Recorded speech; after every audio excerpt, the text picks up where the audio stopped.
Olá pessoal, tudo bem com vocês? Sejam bem-vindos a mais uma aulinha de genética. E agora a gente vai começar mesmo, a genética em si, falando então da primeira lei de Mendel. Bom, então eu já falei lá na primeira aulinha, de introdução à genética que Mendel ele é considerado o pai da genética. Mendel, na verdade, ele estudou ervilhas, né? Sim, ervilhas. Essa ervilha que a gente come. Estou achando aqui minha caneta. Na verdade, a ervilha ela é muito fácil de ser estudada. Por quê? Porque ela tem características definidas, né? Então, ela não tem características intermediárias. Então, assim, a forma da semente ou vai ser lisa ou vai ser rugosa. A cor da semente ou vai ser amarela ou vai ser verde. A flor, púrpura ou branca. Então, como ela tem características definidas, é uma planta de fácil estudo, ok? Então, Mendel estudou 7 características da planta de ervilha, né? Então, qual que é a vantagem? Então, tem variedades bem definidas sem formas intermediárias. Não existe a meia amarela, a meia verde. Ou é amarela ou é verde, né? Então, isso facilita a interpretação dos dados, ok? Mendel trabalhou por 8 anos estudando ervilha. E aqui eu queria deixar, vocês vão falar assim, nossa, estudando ervilha, né? Foi esse estudo de ervilha que ele foi considerado o pai da genética. Então, muitas vezes, principalmente numa universidade pública, a gente faz a pesquisa básica. O que é pesquisa básica? Aquela que aparentemente a gente não vai dar grandes contribuições, né? Então, a gente nunca pode subestimar um trabalho. E foi estudando ervilhas que ele, então, definiu as duas principais leis da genética que a gente vai estudar. Então, como já falei, o Mendel é considerado o pai da genética. Ele apresentou seus trabalhos em 1865. Ninguém deu muito crédito para ele, né? Só foram dar crédito para ele muitos anos depois, né? Alguns anos depois.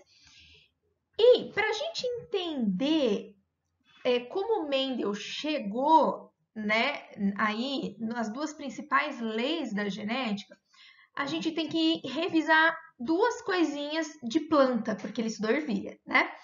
Que é a autofecundação e a fecundação cruzada. Vocês lembram disso do segundo ano? O que é a autofecundação? Então, se aqui é a flor, autofecundação é quando a flor fecunda ela própria, ok? Isso é autofecundação. E o que é fecundação cruzada? Fecundação cruzada é quando o pólen de uma flor fecunda a outra flor. Então, isso é fecundação cruzada, né? Então, esse pólen aqui pode vir para cá e esse pólen aqui pode vir para cá, ok?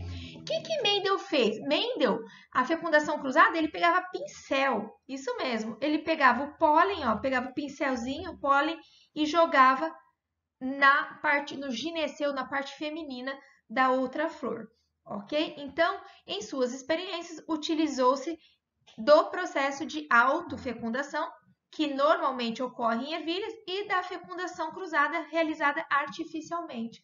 Como que ele fazia a fecundação cruzada? Como ele levava o pólen? Por meio de pincéis. E a partir de agora, então, nós vamos estudar os experimentos passo a passo que Mendel fez para que ele chegasse nas duas leis da genética. Claro que nessas videoaulas que eu vou gravar, nós vamos estudar a primeira lei de Mendel, ok? É importante que vocês tenham em mente duas coisas. Vocês precisam entender o experimento e entender os termos que nós vamos utilizar. Porque esses termos que nós vamos utilizar vai ser para todas as aulas de genética até o final, ok? Então, anotem aí, beleza? Então, a primeira coisa que ele fez, vamos lá, ó. Primeiro, ele cruzou duas linhagens puras de plantas de um mesmo caráter. Caráter é característica. Então, ele pegou a ervilha de semente amarela, autofecundou. O que autofecundou? Pegou o pólen da flor e colocou nela própria. Quando ele autofecundou, essa semente de ervilha amarela, só deu ervilha amarela. Ervilha amarela, dando ervilha amarela. Quando eu tenho os pais, né, geração parental que a gente fala, formando filhos idênticos, somente filhos idênticos, eu falo que isso é uma linhagem pura, tá? Então, linhagem pura é aquela que, quando autofecundada, vai originar somente descendentes idênticos aos pais, a geração parental. Isso é a definição de linhagem pura. Então, anotem aí, ok? Então, vejam o que ele fez com o verde. O verde, ele autofecundou. Quando ele autofecunda com verde, só deu o quê? Só deu verde. Ou seja, o verde é puro. Essa amarela só deu amarelo, então amarela pura. Ana, e se a amarela tivesse dado outra cor além da amarela? Então ela não seria pura. Nós já vamos ver. E aí o que ele fez? Então, olha, ele sabia que essa amarela era pura. Então, só dava descendente amarelo. Ele sabia que essa verde era pura. Só dava descendente verde. E aí ele resolveu fazer a fecundação cruzada. Ele resolveu cruzar uma com a outra e não autofecundar. Resolveu cruzar uma com a outra, ok? Então, ele cruzou variedades puras de plantas de sementes amarelas com verde. Quando ele pegou a geração parental, ok? Ele pegou a amarela pura, cruzou com a verde pura. Qual que foi a geração dos filhos, que a gente chama de F1, que é a primeira geração depois dos pais? Deu 100% amarela. Olha que interessante. Amarela pura com verde pura, deu amarelo. E aí, o que ele fez? Então, ele pegou, ó, amarela pura com verde pura, deu amarelo. Aí, ele pegou essa amarela e autofecundou. Então, essa amarela, vinda do cruzamento desses dois, e autofecundou. Pegou o pólen dela e jogou nela mesma. Quando ele fez essa autofecundação, não deu somente amarela. Deu uma relação de 3:1. Ou seja, 75% amarela e 25% verde.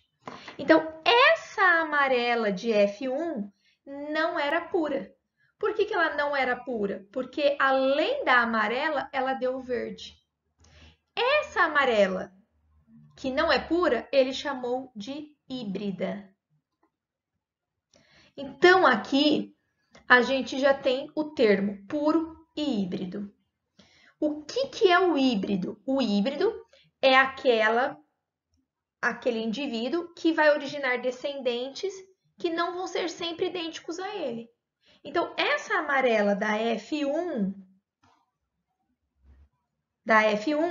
originou descendentes amarelos e verdes. Então, a amarela, olha só, a amarela pode ser pura. Quando que ela vai ser pura? Quando ela só originar amarela. Mas a amarela, ela pode ser híbrida. Quando que a amarela é híbrida? Quando ela originar amarelo e verde, ou seja, descendentes diferentes, ok? E a verde, Ana? A verde sempre será pura. Eu não consigo gerar outra cor.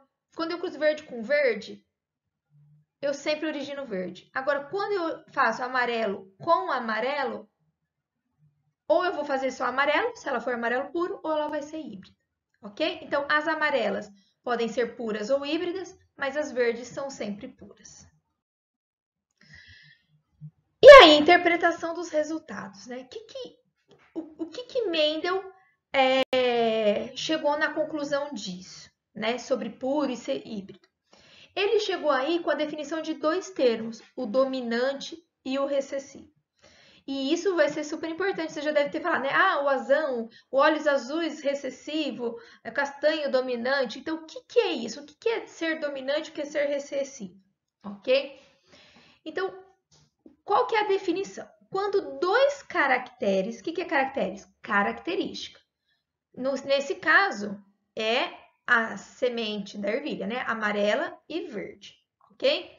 Quando dois caracteres contrastantes são cruzados, então quais são os cruzados? Amarelo puro com verde puro, dois caracteres contrastantes. Aqui, deixa eu pegar minhas canetinhas aqui. São cruzados. Aquele que aparece na primeira geração, qual que é a primeira geração? F1. É chamado de dominante. Se tivesse aparecido o verde, seria o verde. Mas, quando eu cruzei o amarelo puro com o verde puro, quem que apareceu? O amarelo. Então, o amarelo é dominante. Agora, eu peguei o amarelo e autofecundei. O que apareceu na segunda geração, no F2? Apareceu o verde. O verde não apareceu no F1, o verde só apareceu no F2. Então, o verde é chamado de recessivo. Então, a gente fala que o amarelo é dominante e o verde é recessivo. E aí, então, Mendel determinou que a amarela era dominante e a verde era recessiva. Ele falou, ele pensou e ele chegou à conclusão que a cor, que a característica era determinada por um parzinho de fatores que ele chamou, né? Então, se o amarelo é dominante, eu vou considerar, e é um par, eu vou chamar esse amarelo de Vzão. Ana, por que eu não chamo de Vzinho nesse momento? Porque é puro. Ok? Puro são iguais. Lembra que puro só vai dar descendentes iguais. O verde é recessivo. Então, chamamos de Vzinho. Por quê? Porque Mendel disse que a característica era determinada por um par de fatores. Esses fatores a gente está dando como letras. Nós estamos colocando Vzão porque o amarelo domina sobre o verde, que é Vzinho. Ok? Só que quando esses pais vão gerar filhos, vai o Vzão? Não, vai um só. Eles se separam. Então, ou vai esse Vzão, ou vai esse Vzão. Então, quem que vai para cá? Vai um Vzão. E aí, quem vai para cá? Ou Vzinho ou Vzinho. Então, essa geração F1 fica o quê? Vzinho. E aí, por isso que a gente tem a amarela híbrida. Ok? Vejam só, ela continua sendo amarela. Por que ela continua sendo amarela? Porque o Vzão domina sobre o Vzinho, porque o Vzão é o amarelo. Ok? E essa amarela de F1 vai ser autofecundada. O que é isso, Ana? Eu vou pegar o gameta masculino, que é Vzinho, e vou fecundar com o gameta feminino, que é Vzinho, porque as plantas vai ser autofecundada, elas são iguais, Vzinho com Vzinho. Só que vai os dois, Vzinho? Não, eles se separam. Então, olha aqui, se esse aqui for o gameta masculino, ou ele vai contribuir com o Vzão, ou ele vai contribuir com o Vzinho. E aqui, sendo o gameta feminino, ou vai ser com o Vzão, ou vai ser com o Vzinho. Porque os fatores, o par, não vai o par. Vai um ou vai outro. Se esse daqui for fecundado com esse, vai formar Vzão. E o que é Vzão? Vzão é amarelo, porque é dominante. Se esse daqui for com esse, Vzinho, o maiúsculo sempre na frente do minúsculo. Vzinho é amarelo. Esse com esse, Vzinho, amarelo. E esse com esse, Vzinho, que é o verde. Essa é a relação do slide anterior que Mendel achou. 3 amarelas para uma verde. Vejam que nós temos uma amarela pura, 2 amarelas híbridas e a verde que sempre vai ser pura, tá? Aí você vai falar assim, Ana, por que você usou o V? Por que você não usou o A? Você pode usar qualquer letra, tá? Por convenção, geralmente os biólogos usam a inicial do recessivo, o V. Por isso que eu usei o V, ok? Mas vocês podem usar qualquer letra. Então, aqui chegou o enunciado da primeira lei de Mendel. Cada caráter, o que é caráter? A característica. Aqui, cor da semente da ervilha. É determinado por um par de fatores. Qual que é o par de fatores? Nesse caso aqui, ó, que eu estou fazendo a bolinha, Vzão, Vzão, e aqui Vzinho, Vzinho, que se separam na formação dos gametas, indo apenas um dos fatores. Sempre vai ser um, nunca vai ser os dois. Então, nesse caso, ou vai o Vzão, ou vai o Vzão. É igual, não é?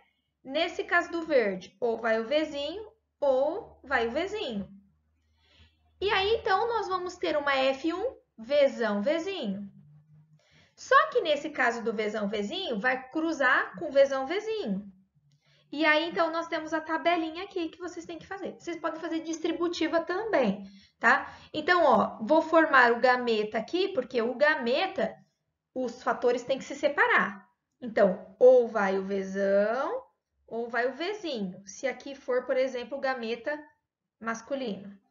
E aqui, ou vai o Vzão, ou vai o Vzinho, se for o gameta feminino. Pode ser tanto faz, ok? E aqui nós temos a formação dos descendentes, ó. Vzão, Vzão, Vzão, Vzinho, Vzão, Vzinho e Vzinho, Vzinho.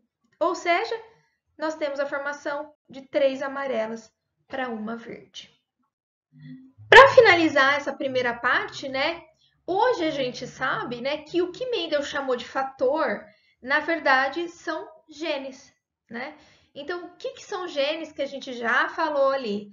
Né? Genes são partes do DNA, né, que estão nos cromossomos. Então, o DNA se condensa, forma os cromossomos e partes desse DNA são formados dos genes, né? E esses genes, então, vão formar os RNAs e a proteína, ok? Lembrem que, olha como Mendel foi incrível, Mendel não sabia estrutura de DNA. O DNA foi descoberto em 1953, ok? Então, nem se passava a ideia aí de gene para Mendel. A gente volta na próxima videoaula falando de termos importantes da genética. Até lá!